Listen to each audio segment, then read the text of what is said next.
Deus abençoe você. Fique à vontade.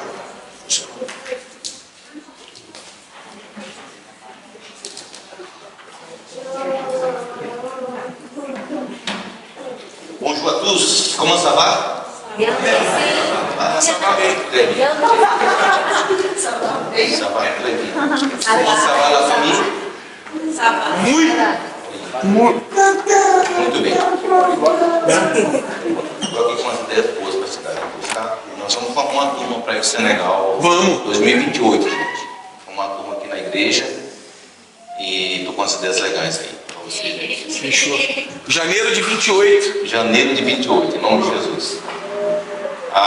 Queria, antes de começar a palavra aqui, mais uma vez fazer meu papel aqui com a pessoal da Estância da Betânia.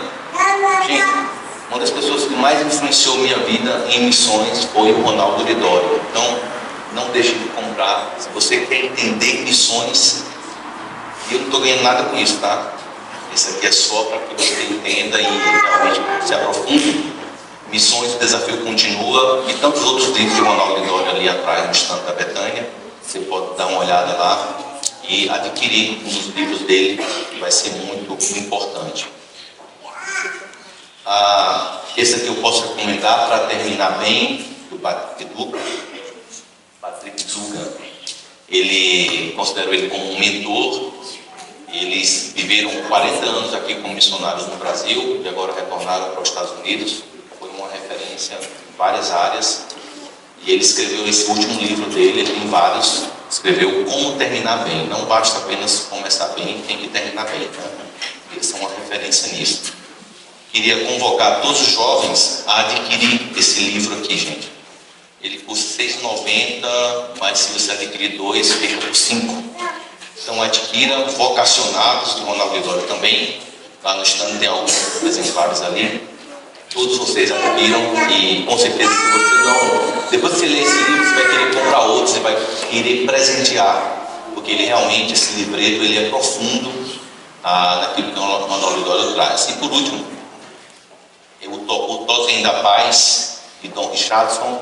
Esse livro aqui, ele tem vários livros, ele tem o Fator Melquisedeque, né?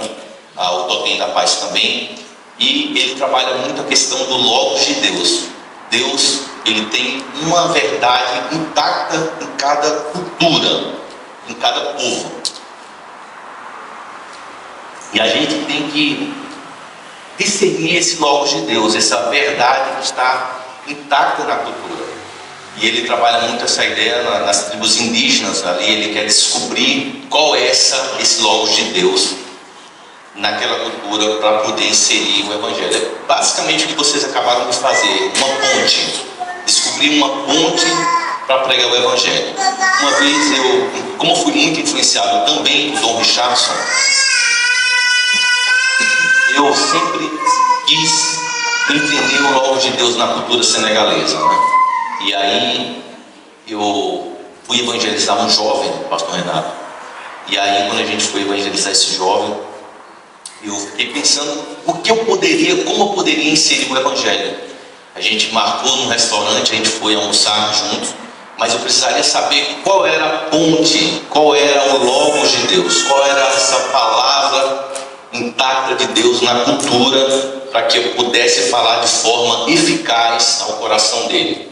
E eu, ali por 40 minutos, ouvindo ele, ouvindo, até que ele soltou um provérbio Wolof, da língua Wolof. Ele soltou um provérbio que é basicamente isso: Lingawara Ampei da Fawarachar Siloho Kenen. Quando ele soltou esse provérbio, eu disse: o que significa? Ele disse: significa aquilo que você tem para receber hoje vai passar pela mão de um outro. Quando ele falou, o Espírito Santo disse: aí o Logos, aí essa palavra intacta. Então eu peguei essa palavra dele e disse o seguinte: cara, eu estou aqui com um propósito, e eu já sei qual é o propósito. Aquilo que você tem para receber hoje vai passar pela mão de um outro. Esse outro sou eu. E eu tenho algo para te entregar hoje. Jesus morreu por você E eu comecei então a detalhar o plano da salvação para ele, e ele começou a ficar impactado através dessa simples ponte. Aquilo que você tem para receber hoje vai passar pela mão de um outro. Ele recebeu naquele dia a palavra de Deus através de um outro, que era eu ali conversando com ele naquele dia. Então a gente tem que estar sempre atento qual é esse logo de Deus nas culturas, em todo lugar onde a gente vai. A outra vez a gente estava na festa de Tabasqui, que é uma festa onde mata o carneiro lá no Senegal. Na verdade, eles matam esse carneiro e convidam várias famílias. É um sacrifício para perdão de pecados. E tem um guarda ali da nossa casa que chamava Ibrahima, ou Abraão. E ele estava indo para essa festa. E ele disse: você está indo para onde? Eu estou indo para a festa do Tabasqui. Eu digo: e como é seu nome? Ibrahima.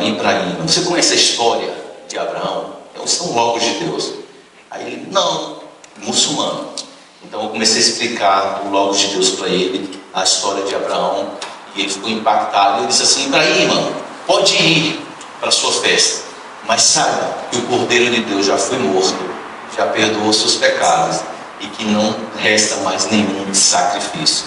Então é esse tipo de experiência que a gente vem tendo ali no Senegal, e esses livros nos ajudam a pensar sobre isso. Beleza, já fiz meu papel, Brenda. Daqui a pouco você me diz se deu certo, tá bom? Pode colocar os slides aí para mim, por favor. Antes da palavra, eu queria rapidamente falar um pouco sobre Senegal. Essa é a última foto que a gente fez em família no Brasil. Eu, minha filha, meu filho Azaf, minha filha Júlia e Patrícia. Hoje nós estamos separados em vários continentes. Minha filha está estudando em outro país, meu filho casou, também está em outro país. Tudo começou a partir do Senegal. Mas em outro momento eu vou explicar isso melhor. Vou passar aqui. Estamos casados há 26 anos e temos esses 2 filhos aí.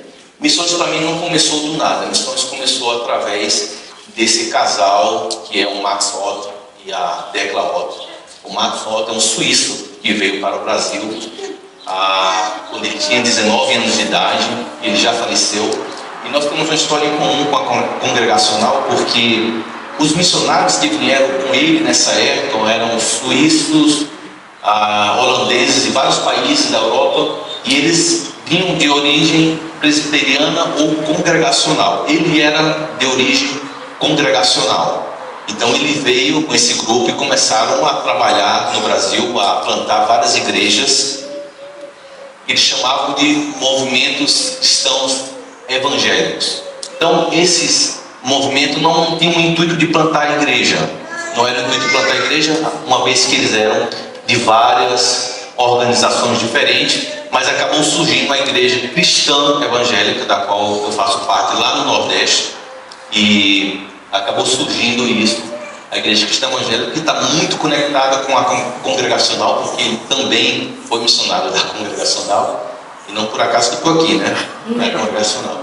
Então, ele casou-se com a Decla Otto, e eles fizeram então um trabalho fantástico na Bahia, no Piauí e no Pernambuco. Eu sou fruto do trabalho deles, minha esposa também é fruto. E quando antes dele morrer em 2000, depois do meu casamento foi em janeiro de 2002, fevereiro de 2000 ele morreu. Ele queria me enviar para o seminário, e eles tinham também um sonho ele tinha um sonho também de missões transculturais, de enviar pessoas para o transcultural. Nós fomos o primeiro casal a ser enviado para fora do país, através dessa igreja lá na cidade de Petrolina, Pernambuco, que é fruto do ministério. A esposa, vou passar aqui, a esposa dele, a Decla Otto, minha mãe na fé. Essa foi a última vez que eu a vi. A gente estava ali no Senegal ainda, fomos para... qual lugar mesmo? Alemanha. Estávamos na fronteira com a Suíça, cerca de 1h30, e eu soube que ela estava doente, então nós pegamos um carro rapidinho, fomos ali visitá-la, e foi a última vez que a gente esteve junto, porque ela faleceu agora em abril desse ano, com 107 anos, gente. 107 anos. E ela não faleceu doente, tá? Ela enxergava, não usava óculos, enxergava normal, conversava, nítida, lúcida, fazendo tudo. Ela simplesmente foi. 107, né? 107 anos, agora em abril deste ano. Deixou um legado fantástico. E outra pessoa que influencia a minha vida, indiretamente, embora eu não o conhecia, é o Ted Haggard, que foi o fundador da Missão Betânia. Eu fiz a seminário Betânia e também estou na Missão Betânia ainda hoje. E o Ted Haggard, em 1944, teve uma visão de enviar 100 missionários pelo mundo.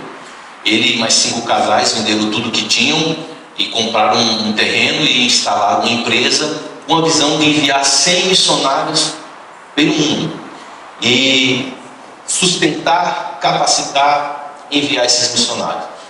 Os últimos missionários foram enviados aí para o Brasil em 1974.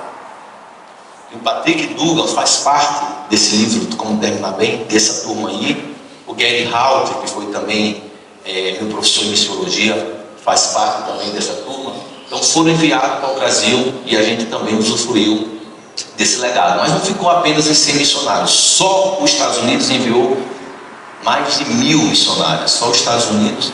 E o Brasil enviou mais de 250 missionários. Então essa visão está longe, é imensurável. A gente não pode mensurar o fruto desse legado do Ted Haggard. E foi assim que eu fui parar no Senegal, sendo influenciado tanto pelo Max Ott, que me levava nas suas viagens missionárias, quando eu era adolescente, internalizando a missão, quanto pelo Ted Haggard também, pela minha formação e pelos os pastores e missionários que passaram pela minha vida. Eu fui parar lá no Senegal, deixa eu voltar aqui, fui parar lá no Senegal, não tem aquela luzinha, né? Não sei se quebrou, era para ter, né? É para ter, né? Não tem. Dá para vocês olharem aquele coraçãozinho ali, gente, ó, é o Senegal, é onde fica o Senegal, fica do outro lado, ali do oceano.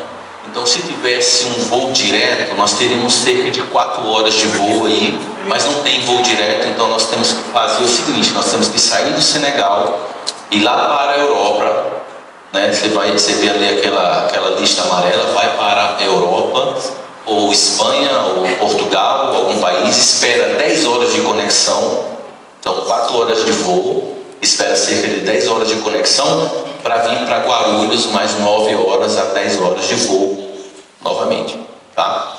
Então, às vezes, mais de 24 horas para você fazer esse trajeto aí de voo para chegar no Brasil. Então, o Senegal faz parte da África Oeste, países vizinhos, o Mali, a Mauritânia, Guiné-Bissau, Guiné-Conakry.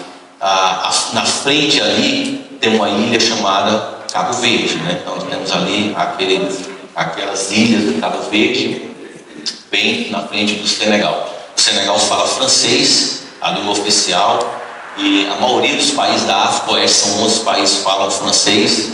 Então, dependendo do lugar que você está na África, porque são 54 países, pode ser o português, pode ser o francês, pode ser o inglês, depende de quem colonizou aquele país.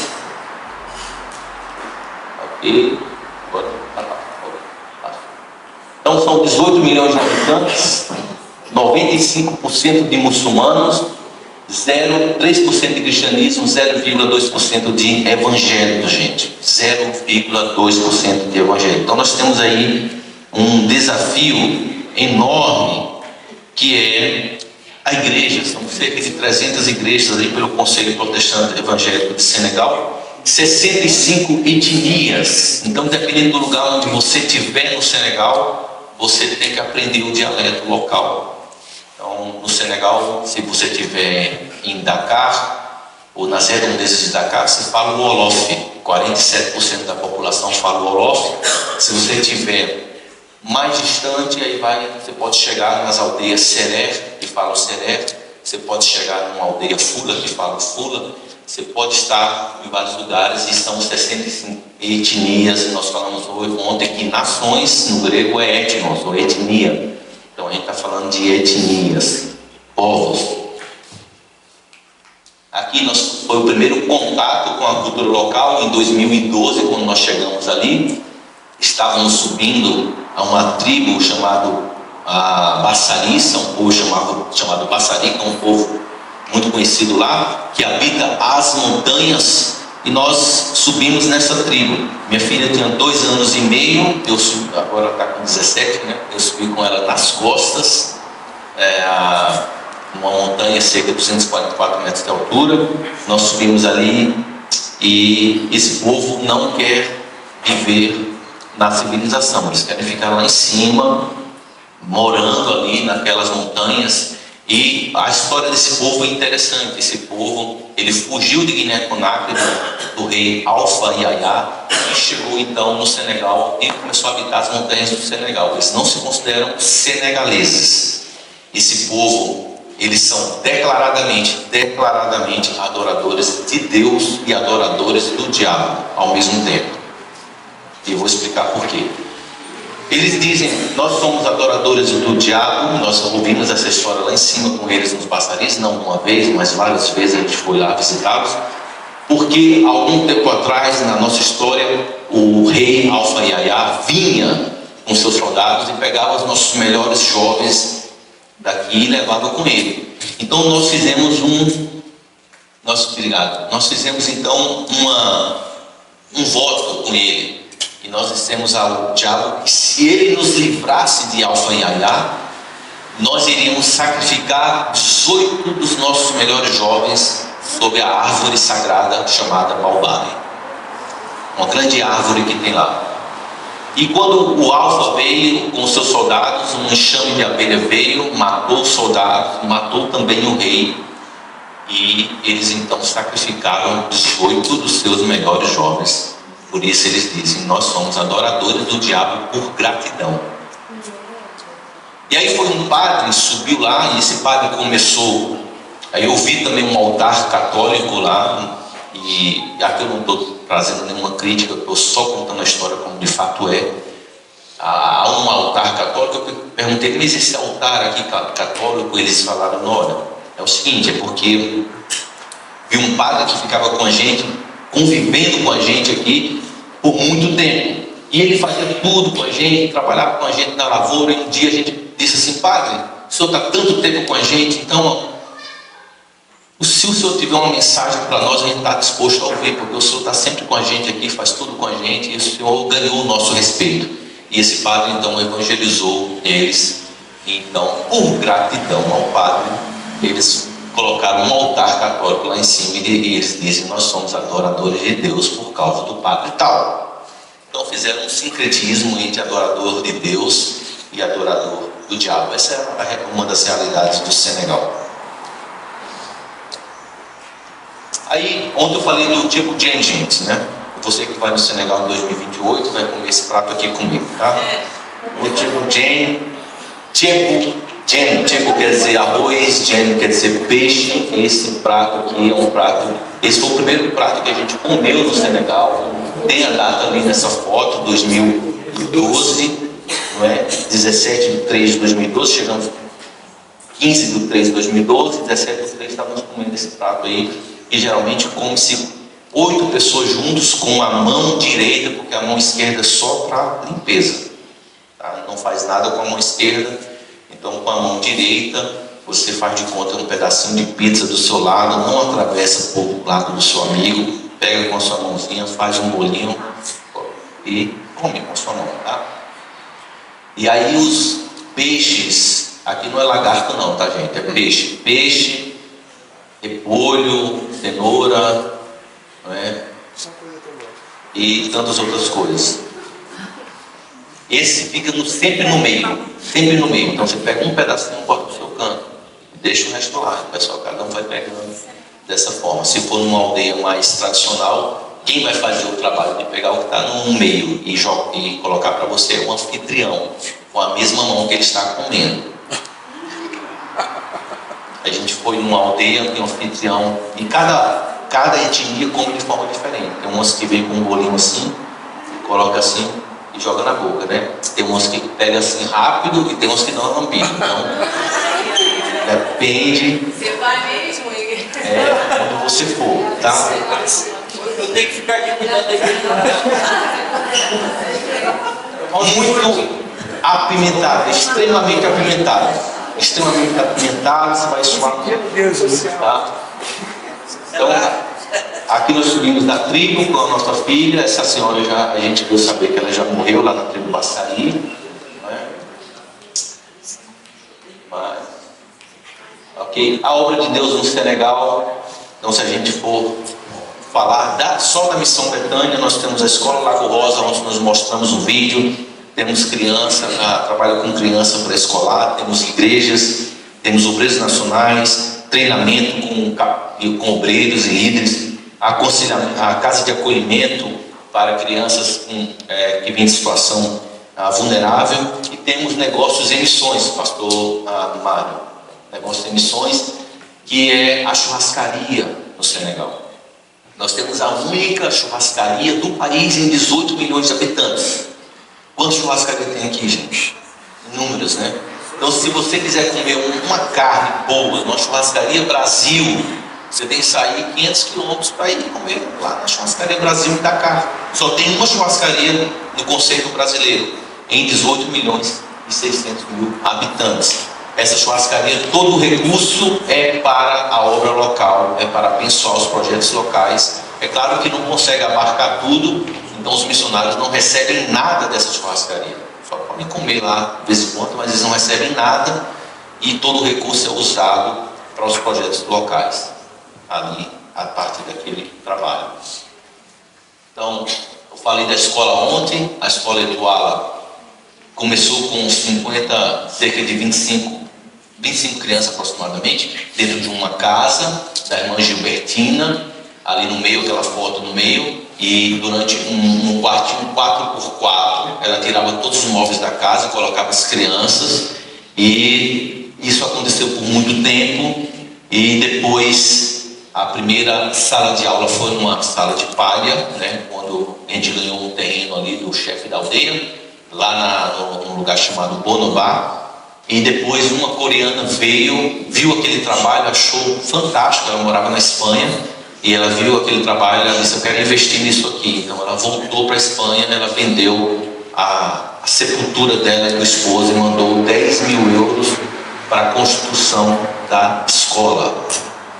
Não sei onde ela vai ser enterrada agora, né? Mas então, a escola Etoala, que hoje está com cerca de 460 a 500 crianças, acontece de maneira integral, de 8 da manhã até 5 da tarde. As crianças recebem alimentação, um ensino de qualidade, um ambiente cristão ali, e a maioria são filhos de muçulmanos.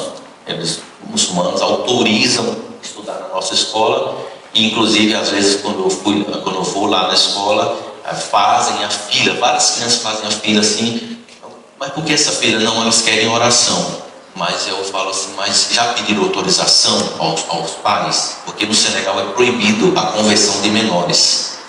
Você pode ser preso até. Então, já pediu autorização aos pais? Não, já pedimos. Já pediram autorização? Foi os pais que autorizaram. Então vamos orar por elas, abençoar essas crianças. E aí, fruto dessa escola, o Tony é fruto dessa escola também, um dos frutos, né? Vários frutos. A partir dessa escola surge igreja, projetos e tantos outros projetos que têm acontecido. Tony é fruto da escola desde criancinha, estudando ali, se batizou, começou a fazer parte do louvor da igreja também. Como o Tony também tem todos eles são frutos da escola, todos eles passaram pela escola, estão ali no louvor. Aquele que está de terno é o Omar, é professor da escola, os outros fazem parte do louvor. A Nafim também faz parte do fruto da escola. Então essa escola já deu muitos frutos no reino de Deus, várias crianças. E lembrando que no Senegal é proibida a conversão de menores. Se eles foram batizados, recebidos na igreja, é porque os pais autorizaram isso, os pais concordaram com isso, mesmo sendo um país muçulmano. Aqui, essa foto é interessante porque aqui, esse que está no meio é o Justane Zalé, meu discípulo do coração. Ele é o diretor da escola Etoala e também foi consagrado a pastor ano passado. Então ele é diretor e pastor da igreja ao mesmo tempo. E ali do lado, que está com aquela lista preta, de propósito eu coloquei, está um dos grandes amigos meus, que é um chefe de mesquita, um imame. Lembra da história de Nicodemos que procurou Jesus à noite para não ser visto?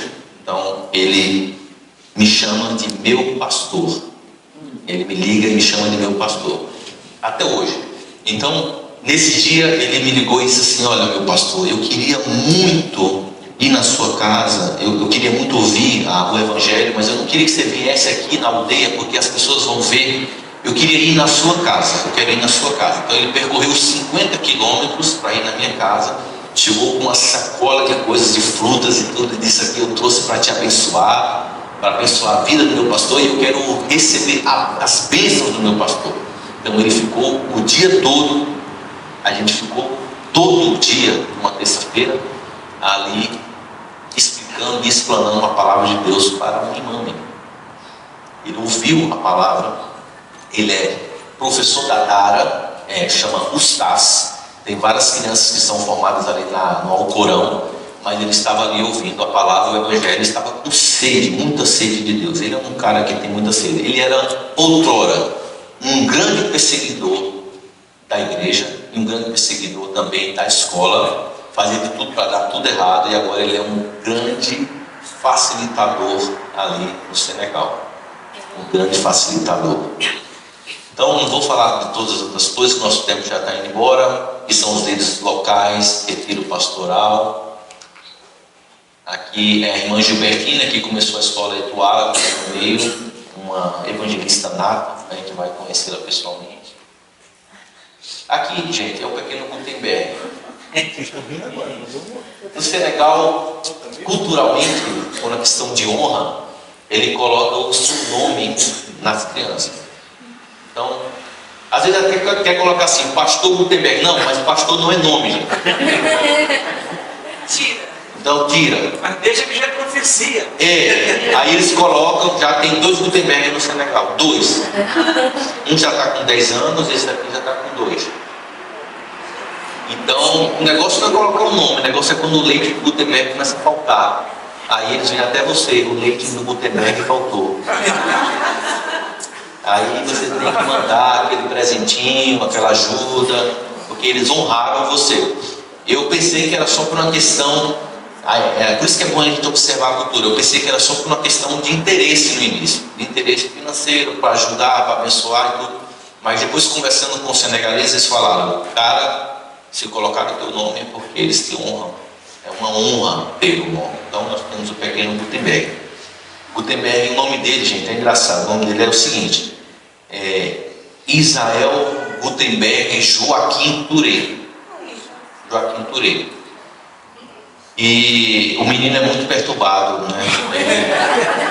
Muito perturbado. Aí eu falo assim o seguinte: olha, sabe por que ele é assim? Se você tivesse colocado só Gutenberg, ele era calmo, mas botou Israel e Joaquim. Os dois deram muito trabalho para Deus, né? Então, vai aí. Mas é uma bênção esse menino. Então, encontro bimestral de líderes. Aqui é a escola bíblica de formação de líderes também, que a gente fez lá. Vou passar isso aqui. Aqui foi o conselho pastoral que nós formamos ano retrasado. Formamos um conselho pastoral porque é importante que a igreja continue, independente do missionário. A igreja local continue. Então nós formamos um conselho pastoral como se fosse um presbitério local. E nós endossamos um líder local, o líder mais preparado, capacitado para ser o coordenador local, que é o pastor Emir Milongo. E quando ele vier aqui, eu gostaria de trazê-lo aqui na igreja. Eu já trouxe ele no Brasil uma vez, ficou 40 dias com a gente. O Emir Milongo é capelão num dos hospitais mais bem renomados, que é o Bartimeu, pastor da igreja local de Thiès, 70 km de Dakar, e coordenador hoje da igreja. E, por último, nós consagramos ano passado 3 novos pastores em junho do ano passado, entendendo que o ministério não é uma maratona para ver quem chega primeiro, mas uma corrida de bastão. Temos que passar o bastão, nós passamos o bastão, e essa igreja está continuando vibrante ali no Senegal. Me faltaria tempo para falar mais algumas coisas, vou terminar aqui, gente, porque quando a gente fala assim, foi para o Senegal, as pessoas diziam, você vai para o Senegal, tudo vai dar errado. Eu ouvi coisas como essa. Você vai passar fome, seus filhos não vão ter estudo, e tantas coisas. Eu não ouvi muita coisa boa, não. Só ouvi mais coisa ruim mesmo. Tá? Aí, essa última foto aqui para mostrar o testemunho do que Deus faz. Nosso filho, no ano passado, casou com uma irlandesa canadense. Uma irlandesa canadense. Conheceu aonde? No Senegal. Estudaram junto no Senegal. Ela também filha de missionários. E o pai dela fala 8 idiomas diferentes, tradutor de Bíblia. E ela também muito apaixonada por Jesus. E o casamento deles com a família dela é na Irlanda. Foi na Irlanda, gente. Foi na Irlanda. Então eles casaram ano passado. E nós tivemos o privilégio de estar ali, eu e a Patrícia e a Juliana, estar ali comemorando isso, para mostrar que Deus ele é fiel, poderoso. Independente do lugar onde Ele envie você, Ele vai cuidar de você, Ele vai estar com você, Ele vai honrar você, Ele vai honrar seus filhos. Nossos filhos, ambos falam fluentemente o inglês, ambos falam fluentemente o francês, português, e tem uma riqueza cultural muito grande. E eles vão estar com a gente aqui, chega no dia 28, os dois vão estar com a gente aqui. Ela aprendeu português com minha esposa, então dá para comunicar com vocês também. E de repente a gente traz na igreja aqui também, para compartilhar com os jovens, principalmente com os jovens, como foi essa história do casamento deles, os milagres de Deus. É extraordinário, tá? Então vou parar por aqui. Aqui nós temos o nosso Instagram, você pode nos seguir lá, CBR_Senegal. E também, se quiser ser um dos nossos parceiros, nos procure para isso, tá bom? A gente ainda continua como missionário do Senhor. Amém. Pode tirar o slide para nós. Obrigado. Ele continua apagado ou acende? Você vai usar slide? Não pode acender. Queria que você abrisse a sua Bíblia em Jonas capítulo 1. Jonas capítulo 1.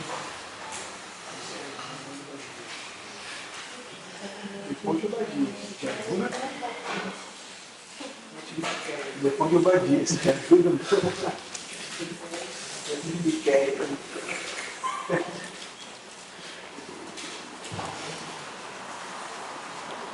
Palavra do Senhor. Vocês costumam ler de pé? Sim, mano. Vamos ficar de pé para vocês se exercitarem, né? Depois vocês ficam à vontade. Jonas capítulo 1, livro do profeta Jonas diz assim: veio a palavra do Senhor a Jonas, filho de Amitai, dizendo: dispõe-te, vai à grande cidade de Nínive e clama contra ela, porque a sua malícia subiu até mim. Jonas se dispôs, mas para fugir da presença do Senhor para Tarsis. E tendo descido a Jope, achou um navio que ia para Tarsis. Pagou, pois, a sua passagem, embarcou nele para ir com eles para Tarsis, para longe da presença do Senhor. Mas o Senhor lançou sobre o mar um forte vento, e fez-se no mar uma grande tempestade, e o navio estava a ponto de se despedaçar. Então os marinheiros, cheios de medo, clamavam cada um ao seu Deus, e lançavam ao mar a carga que estava no navio, para o aliviarem do peso dela. Jonas, porém, havia descido ao porão, e deitado, dormia profundamente. Versículo 6. Chegou-se a ele o mestre do navio, e lhe disse: que se passa contigo? Agarrado no sono, levanta-te, invoca o teu Deus, talvez assim esse Deus se lembre de nós, para que não pereçamos. E diziam uns aos outros: vinde, lancemos sortes, para que saibamos por causa de quem nos sobreveio este mal. E lançaram sortes, e a sorte caiu sobre Jonas. Então lhe disseram: declara-nos agora, por causa de quem nos sobreveio este mal. Que ocupação é a tua? De onde vens? Qual a tua terra? De que povo és tu? Ele lhes respondeu: sou hebreu e temo ao Senhor, o Deus do céu, que fez o mar e a terra. Pai, em nome de Jesus, nós pedimos que o teu Espírito Santo possa aplicar profundamente a tua palavra em nossos corações, e que a graça abundante do Senhor esteja sobre nós nesta manhã, em nome de Jesus. Amém. Pode sentar, querido.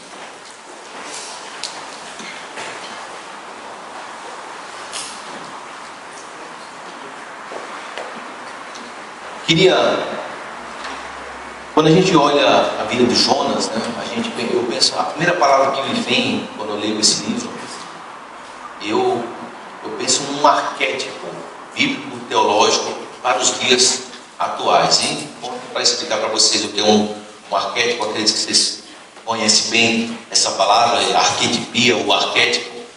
É diferente de fábula, porque fábula são elementos de uma narração imaginária, mas a arquetipia ou arquétipo são padrões que acontecem na existência humana. São elementos da história humana que aconteceu no passado, está acontecendo, vai acontecer amanhã, está acontecendo o tempo todo.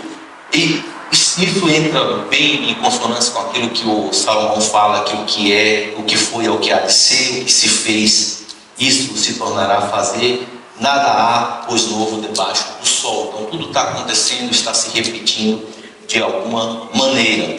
E quando a gente olha a vida do Jonas, a gente vê essa arquetipia que vai acontecer em vários momentos da história. Inclusive Jesus vai usar a história de Jonas como um arquétipo da sua morte e ressurreição, lá no capítulo 12 de Mateus 40 e 41, quando ele vai dizer, quando os religiosos chegam para ele e dizem assim: dá-nos um sinal da tua messianidade, dá-nos um sinal que tu és verdadeiramente o Messias. Ele vai dizer: olha, nenhum sinal vos será dado a não ser o sinal de Jonas. Assim como ele teve 3 dias e 3 noites no ventre do peixe, o Filho do Homem estará 3 dias e 3 noites no coração da terra. E ele encerra essa palavra dizendo que ele é o pleno cumprimento dessa arquetipia, dizendo: eis aqui quem é maior do que Jonas, que é o próprio Jesus, pleno em autoridade ali. Dito isso, eu queria refletir com vocês nessa arquétipo bíblico teológico do Jonas. Queria refletir com vocês em 3 palavras, uma tripla reflexão que tem a ver com missão, que tem a ver com vocação e que tem a ver com identidade. Diga comigo: missão, vocação e identidade. É isso aí, essas 3 coisinhas no final o pastor Renato vai fazer aquilo que ele fez hoje de manhã. Quem lembra das 3 coisas que o Tomé falou? Pois bem, olhando aí no capítulo 1, nós vemos no capítulo 1, no versículo 1, diz: veio a palavra do Senhor a Jonas, filho de Amitai, dizendo. Veio a palavra do Senhor a Jonas. Então, onde está a palavra missão? Está aí implícita nesse texto, nesse versículo aí. Veio a palavra do Senhor a Jonas. Por que a missão está aí, gente? Porque eu entendo que toda iniciativa da missão é Deus, é de Deus. Toda iniciativa. É Deus quem chama, é Deus quem separa, é Deus quem convoca, é Deus quem fala, é Deus quem toma a iniciativa. Nós chamamos isso no latim de missio Dei. Missio Dei é a missão de Deus. Então Deus tem uma missão, eu não tenho uma missão, é Deus que tem. Eu estava indo para Lago Rosa ministrar para pastores e líderes, e no sábado e no domingo iria pregar, e eu estava dizendo ao Senhor: o Senhor abençoa a minha pregação, o Senhor abençoa o meu ensino. E quando eu estava orando, ali no caminho, dirigindo, o Espírito Santo falou comigo: epa, você está equivocado, não é abençoa a minha pregação, não é abençoa o meu ensino, é o nosso. Aí eu: como? Nosso? Onde é que está isso? E veio o texto de 1 Coríntios 3,9 que diz: de Deus somos cooperadores, porque Paulo entendeu que a missão não é dele, que a missão pertence a Deus, e que, portanto, nós somos cooperadores com Deus na sua missão. E naquele momento eu disse: Senhor, me perdoa. Agora eu mudo a minha linguagem e eu comecei a orar dizendo: Senhor, nós vamos lá hoje, abençoa a nossa pregação, porque enquanto eu estou pregando, o Senhor está abençoando. Abençoa o nosso ensino, porque enquanto eu estou ensinando, falando, o Senhor está convencendo, o Senhor está falando, o Senhor está iluminando. E então eu entendi que nós somos parceiros do Espírito Santo na missão de Deus. Deus tem uma missão. Não é errado dizer que nós temos uma missão. Eu tenho uma missão para pregar nos ribeirinhos, eu tenho uma missão para pregar para os ciganos, para os muçulmanos. Não é errado dizer, porque Paulo chamou o evangelho de meu evangelho, a lei era chamada de lei de Moisés, não tem a ver com tecnologia, mas tem a ver com entender a essência. A missão essencialmente é de Deus e não nossa. E quando a gente entende que a missão é de Deus, a gente também entende que a missão não começa quando a gente chega no lugar. Deus já está em ação antes mesmo que a gente chegue no lugar.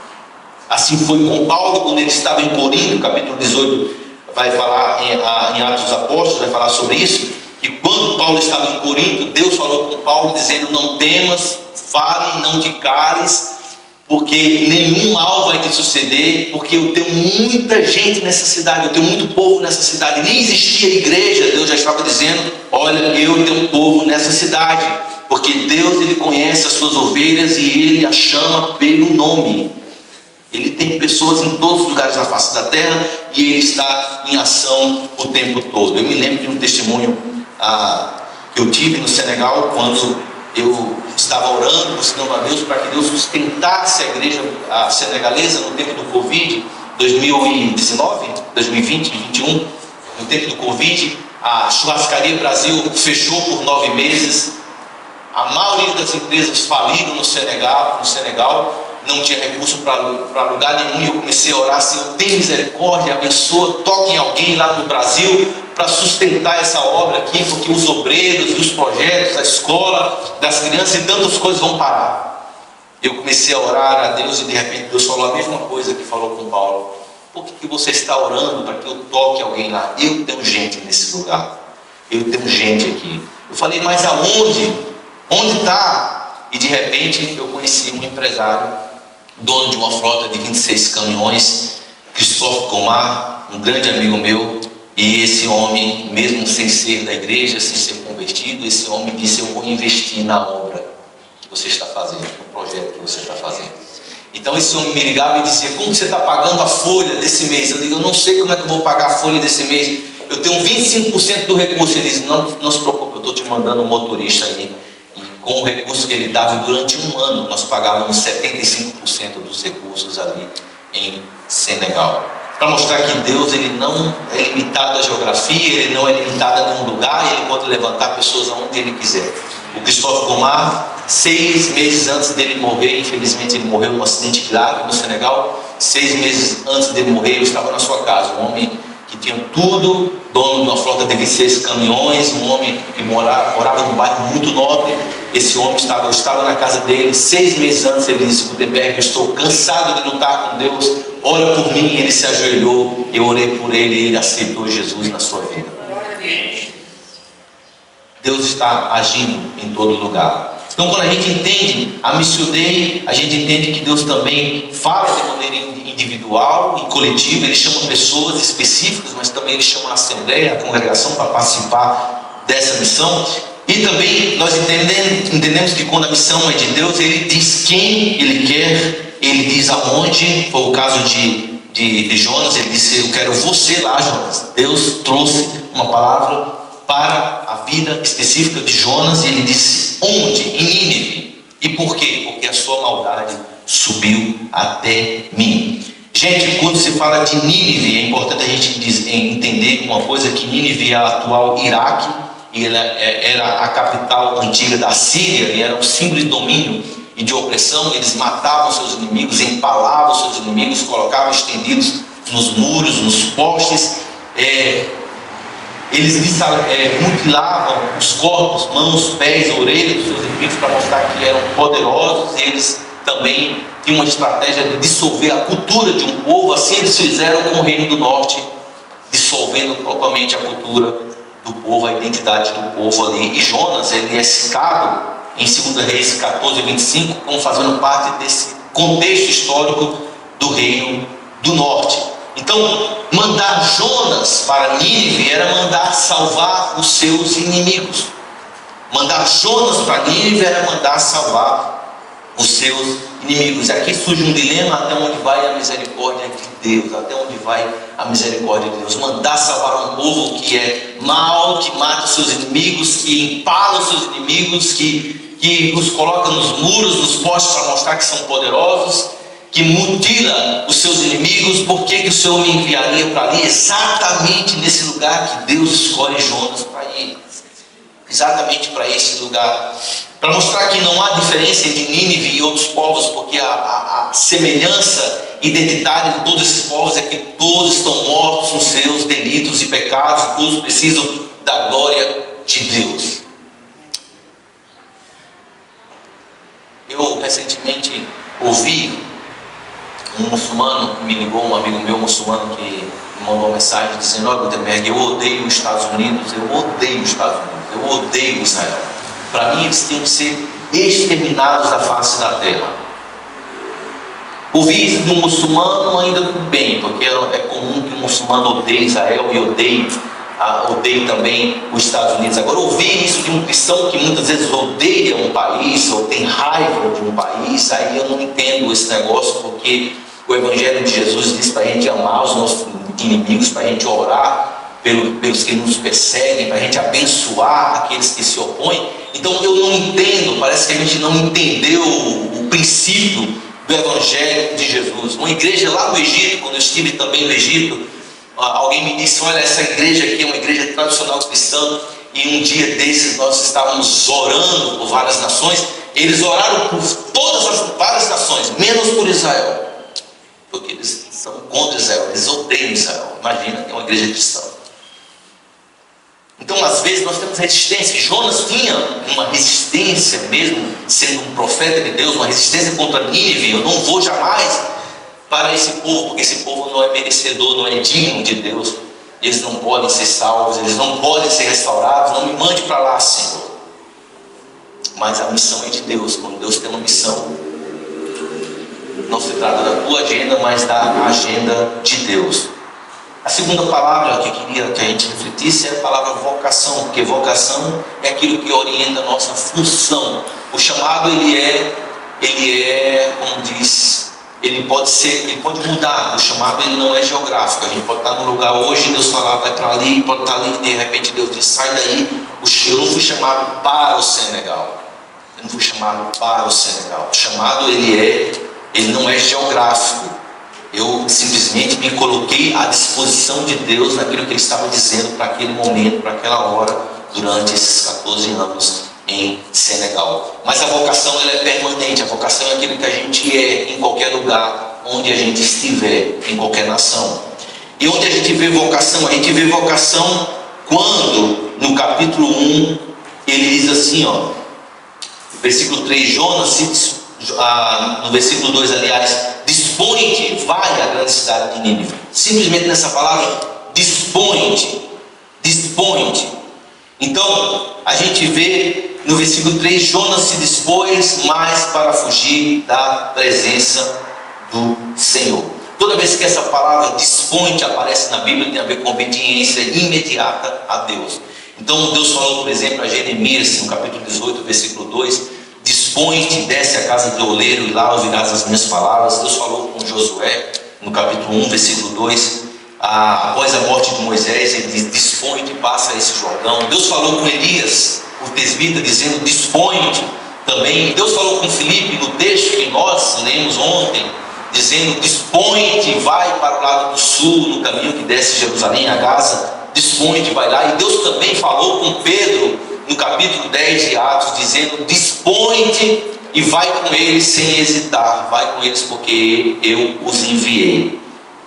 É interessante que quando Deus fala com Pedro, foi em Jope, ele estava em Jope, gente, e ele tinha muita resistência aos gentios, muita resistência para pregar o evangelho para os gentios, mas Deus falou, dispõe-te, vai, sem hesitação, e ele vai com hesitação, mas vai obedecendo a Deus. E foi justamente em Jope também que o profeta Jonas desce para Jope para pegar um navio, para fugir da presença de Deus. Enquanto um se dispôs para obedecer a Deus, o outro se dispôs mais para fugir da presença do Senhor. É engraçado que há uma ironia semântica aqui, ele diz que ele se dispôs. Então, se a gente parasse aqui só nessa palavra, no versículo 3, ele se dispôs, a gente pensaria, ele vai obedecer.